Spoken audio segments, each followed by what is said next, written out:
Having been in marketing and digital marketing specifically, the last few decades, I've heard a lot of people say all kinds of things about how their marketing failed or how their digital marketing didn't really do what it wanted to do. People will make blanket statements like, well, I tried Facebook and it sucked, it didn't work.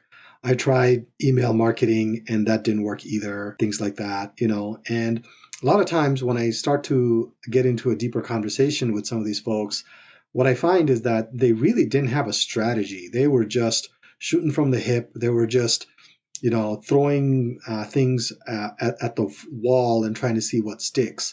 And that's where a lot of people go wrong is you really need to spend time crafting and developing a digital marketing strategy so that you can choose the channels that work for you and you have the right expectations for each channel. And so in this two-part series on developing a digital marketing strategy for your business, I'm going to talk about how you can organize your marketing activities and get an understanding for what works where and what kind of budgets you can expect and things like that. And then in part two, I'm going to share my framework that you can use to evaluate your marketing channels, set up your marketing channels correctly so that you have the right expectations and the right kind of returns for the budgets that you are spending. So you'll never have to say, I tried this and it didn't work. You'll have a better answer. You'll say, I tried this and I get this kind of result from it. And then you use that information to build a much stronger portfolio of channels that helps you grow your business and take you where you need to be. So tune in to part one and then part two next week.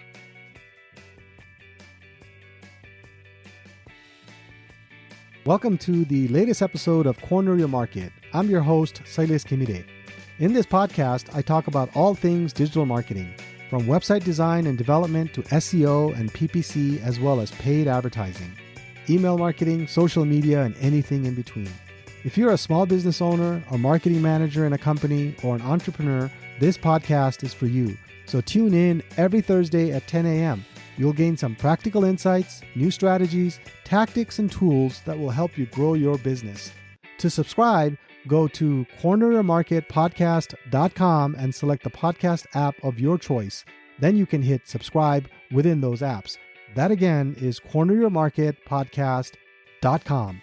Also, don't forget to like and share our individual episodes. You can also leave a review in the app once you've listened to one of our episodes.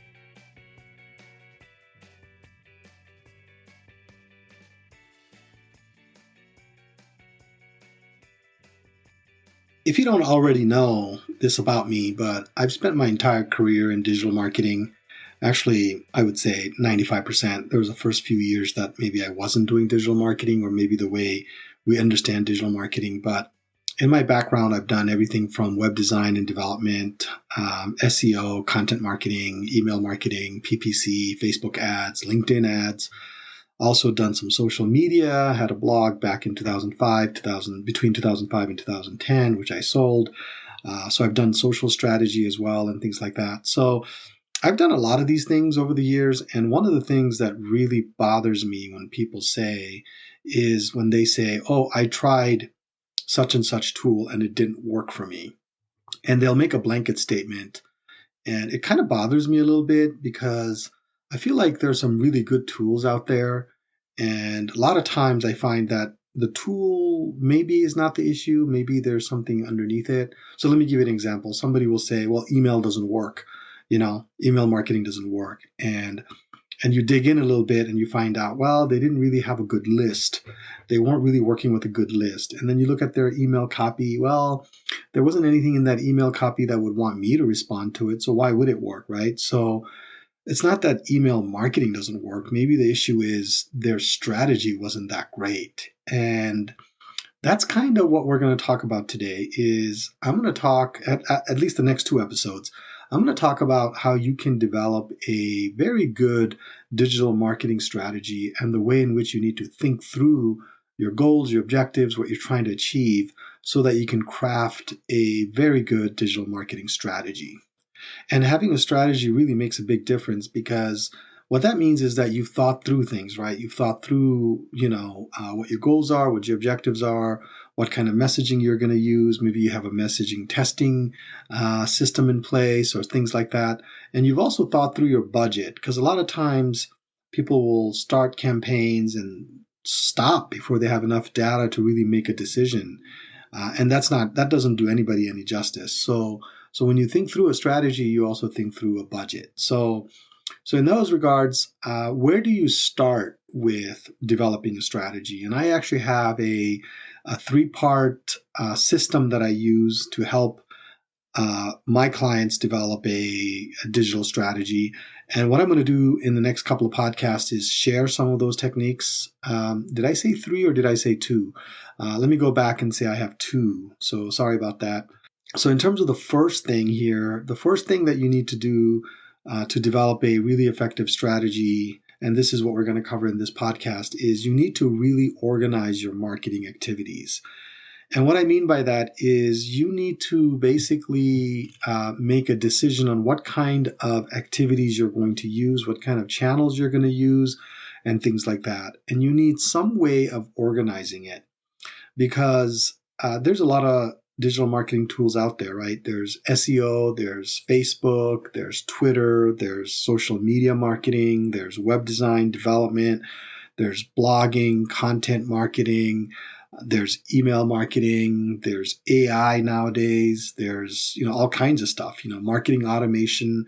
There's just a lot of things out there that you could be using and doing, and without really having some way of organizing it, it can be very overwhelming. You could get lost in the trees and miss the forest, so to speak. So what you really want to do is approach it with a much more of a bigger perspective and have a good understanding of how you intend to organize your activities so that you're effective. And the framework or the methodology that I've developed actually works even when you have new things show up, right? So now the hottest thing is ChatGPT, OpenAI, DALL-E, and all these different things, automation, there's AI engines and things like that. But how does all of this fit in? So the way that I've been able to help my clients is I ask people to divide up all of their marketing activities into three main categories. So the first category is earned media, and the second category is paid media, and the third category is owned media. And the only reason why I mentioned those in that order is because that's the way I wrote it. There's really no preference one way or the other.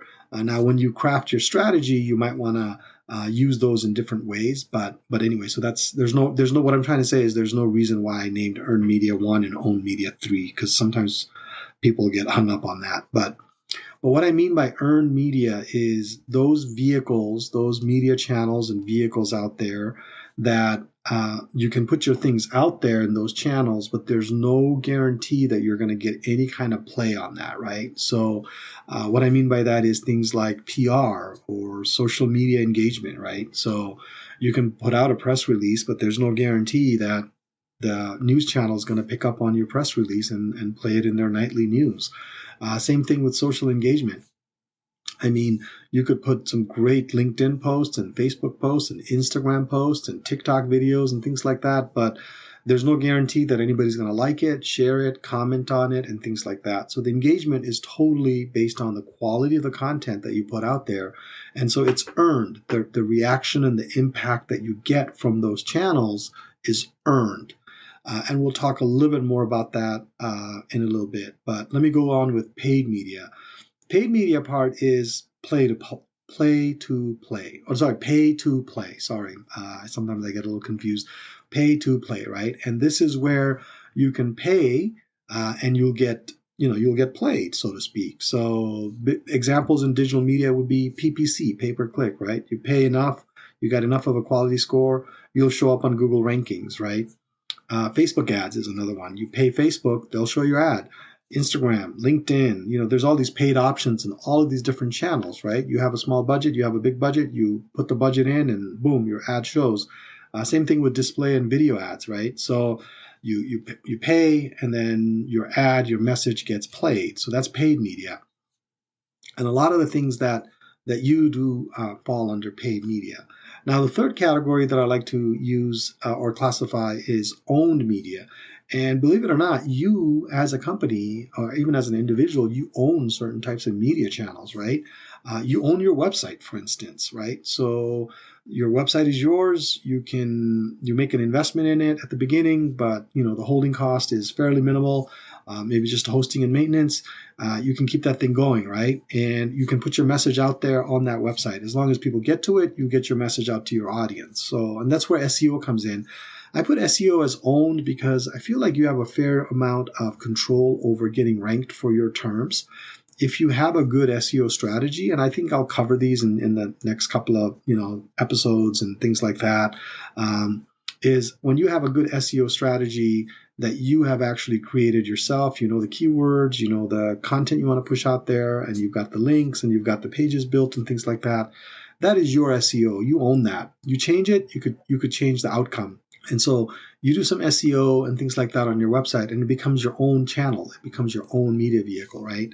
Another thing that you own is email. In a way, email is something that you own because you get the email addresses from your past clients.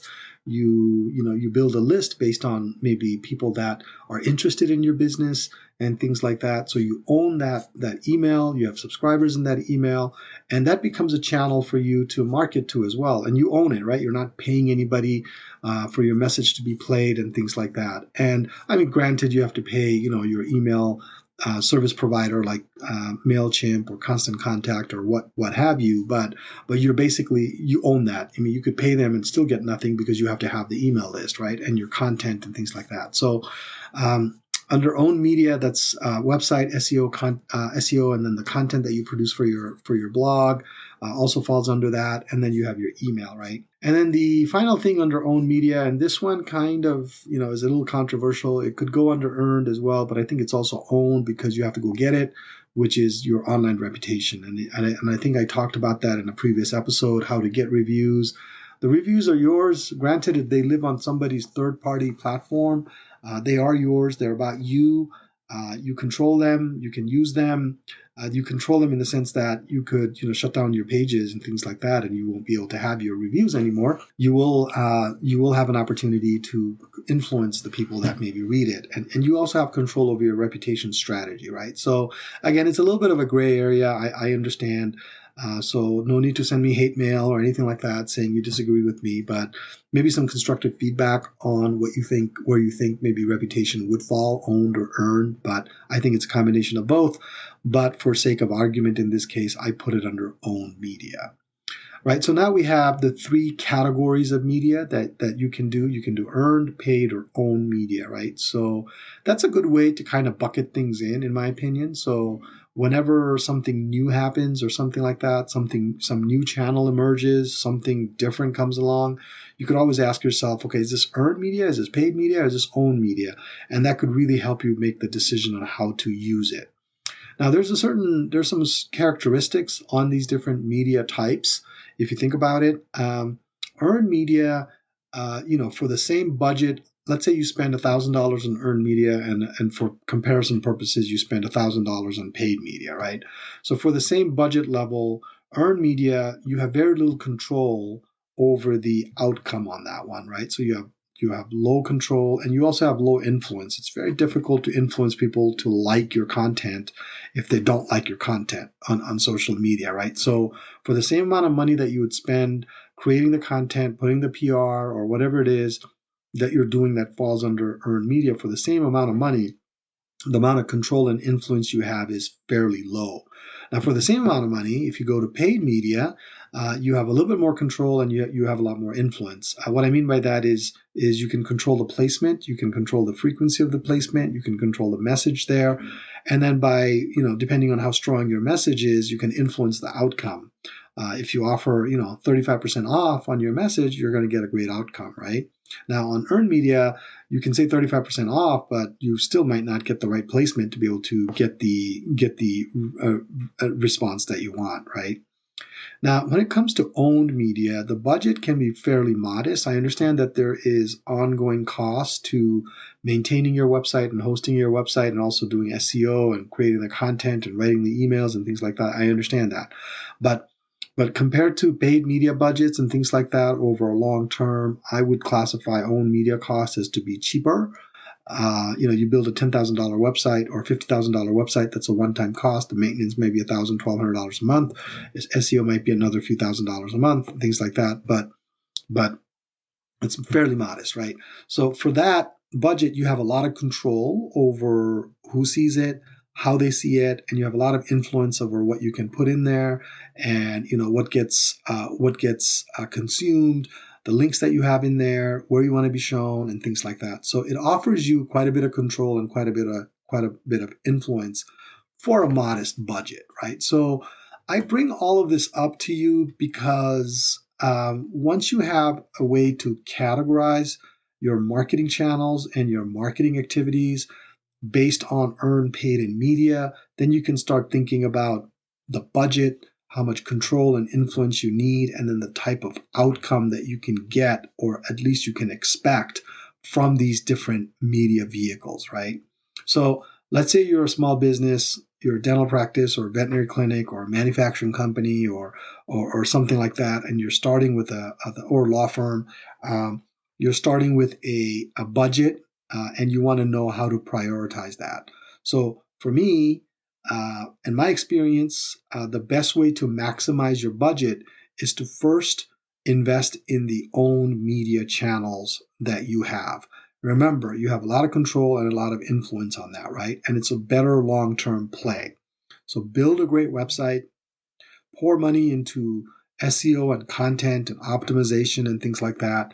Spend money and effort and energy on reputation building and things like that. Because once you have that really buttoned up, it's almost like a foundation of a house. You're now built on something great. Because if you don't have a great SEO, if you don't have a great reputation and you don't have a great website, and you go out there and spend $10,000 on a PPC campaign, the chances are that campaign is not going to be as successful because they're going to come to your website, they're going to see your reputation, and they're not going to buy, right? So that's why I think you really got to focus on the foundation, the owned media categories that you have a lot of influence over and a lot of control over, and spend your energies there first, right?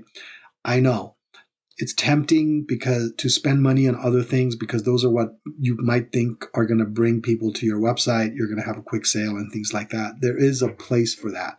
I'm talking about a situation where you have a limited budget or you have a defined budget, which doesn't have to be limited. It just has to be defined. If you're working with a defined budget, then the first thing that I would recommend that you do is invest in your own media categories, right? And we talked about those own media categories earlier. Now, once you have that built out and you're happy with it and you're getting good vibes from it and things like that, then you can layer in the paid media categories, right? Then you can start investing in your PPC campaign. Then you can start investing in maybe Facebook ads or Instagram ads or going out and getting a media buy and putting some video ads out there on YouTube or something like that. Or maybe, getting some LinkedIn ads together. You get the point, right? Some paid media outlets could be a good opportunity there because now you don't have to worry about your website and the impact that it's going to have. You've got templates built for landing pages. You've got things set up. You got the visitor flow down. You got their messaging correct. You got the layout well done. You know that your visitors are going to have a great and positive experience on your website once you start investing in getting people to your website. So once you've done the paid media thing, right? And again, we can talk a little bit in our next episode. We'll talk a little bit about how to, get your paid media as well as your own media or any media, really, how to develop the strategy so that you get a return on the investment that you make. And that's for the next part of this podcast series, right? So once you've done the paid media, which is your second, almost like the walls and things like that of your website, of your house, if you want to stick with the house analogy. So then you've got the walls and everything like that built and things like that. You've got the roof together and things like that. But now you got curb appeal, right? How does the house look from outside? The gardening, the vines, the flowers, the porch setting, things like that. So that's the earned media, right? So anyway, trying really hard to make this house analogy thing fit into this model that I've got going. So anyway, if you find that funny, just just send me a note. I want to hear what you have to say about that. If that doesn't work for you, let me know. I'd love to hear if that house analogy doesn't work or not. But anyway, I've used it a couple of times and I've gotten modest feedback on it. But anyway, going back. So now the curb appeal, right? Making the house look good. Maybe the Christmas lights, maybe that. That's your social media, right? That's your PR. That's your sponsorships that you do. You're sponsoring Make-A-Wish Foundation, or you're doing all that kind of stuff, right? So that's the earned media thing, where you're trying to get people, you're trying to build a community relationship. You're trying to get your market excited about your service or your product. And you know for sure that when they hear about your brand, whether they search you or they go to Facebook or wherever it is, they'll find you. And then they know how to get a hold of you. And all that process that they go through is positive. They have a great experience with it. And then it just has that cohesive feel about that customer journey, right? So even if you did, let's say you're updating your Facebook page or your Instagram page and things like that, and somebody, really likes what you've got to say, they've seen it for 7 times, 8 times, they've been following you, then they hit, go to Google, do a search, boom, they find you right there, both on paid and organic. They see your reputation, boom, they click on your website, they come to your website, they get exactly what they need, they have a great experience, they see the product, they see the service, they know how to call you and things like that, and boom, they call you, and then they'll go through your sales channel at that point to convert into a customer, right? So that's the ideal scenario, and I feel like this organizational model that I put together for our clients and I've shared at different conferences over the years is a really solid way for marketing managers, entrepreneurs, business owners to kind of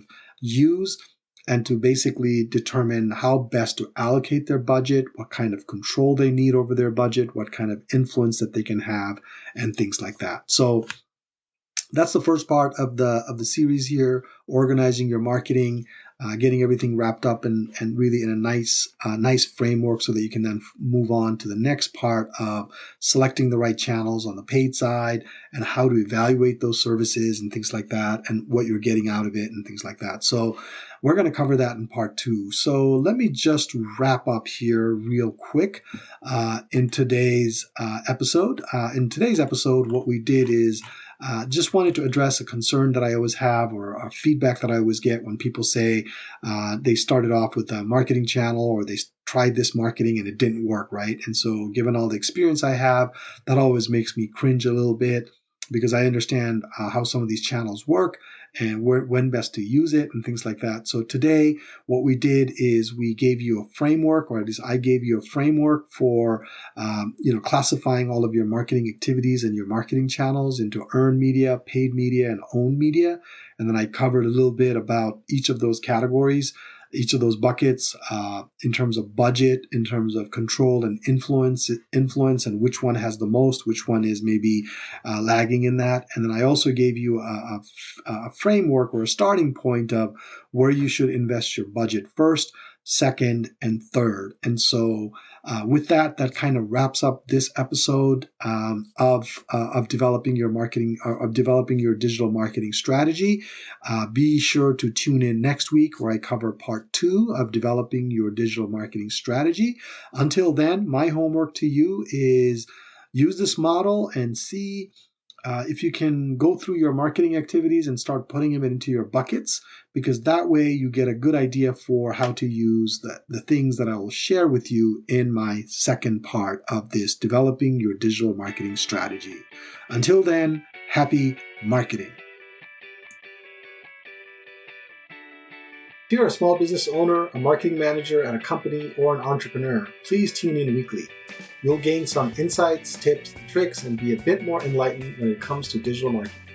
I promise you, if you implement the strategies, tactics, and tools I've discussed in this podcast, your business will definitely grow. Please subscribe to this podcast. You can do so by going to corneryourmarketpodcast.com and subscribe with the listening platform of your choice. That URL again is corneryourmarketpodcast.com.